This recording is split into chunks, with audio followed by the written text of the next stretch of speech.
దేవునికి స్తోత్రములు. దేవుని బిడ్డలారా, అందరూ బాగున్నారు కదా.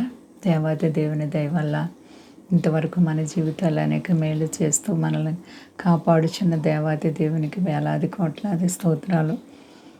ఈరోజు దేవుని వాగ్దానం సామెతల గ్రంథము 28వ అధ్యాయము 20వ వచనం. నమ్మకమైన వారికి దీవెనలు మెండుగా కలుగును. దేవునికి మహిమ కలుగును గాక. దేవునిలో యథార్థ హృదయంతో నమ్మకత్వంగా ఎవరు జీవిస్తారో వారి జీవితాల్లో దేవాతి దేవుడు దీవెనలు మెండుగా కలుగజేస్తారంటండి. దీవెని కొరకు నీవు ఆశిస్తున్నావా? ఆశీర్వాదాల కొరకు ఆశిస్తున్నావా? అయితే ఆయన సన్నిధిలో నమ్మకముగా జీవిస్తే చాలు. నీ నమ్మిక చెప్పి కలుగుతుంది.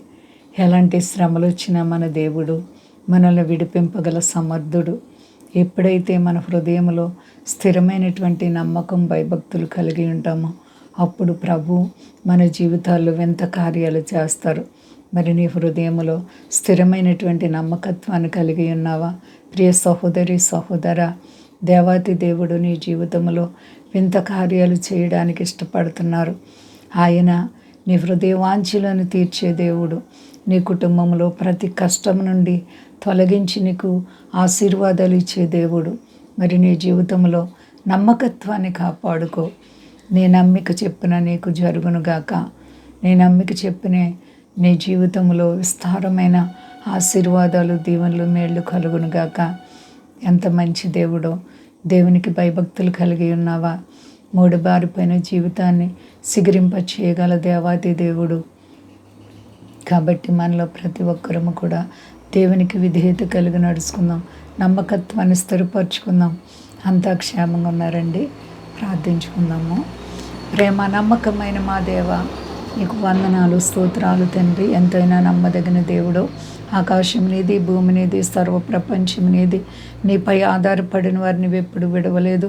నమ్మకమైన జీవితాలు మాలో ప్రతి ఒక్కరిలో పెట్టి బలపరచండి ప్రభువా.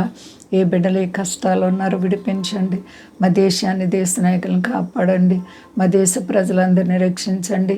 మీ దాసులను దాసురంటలను కాపాడండి.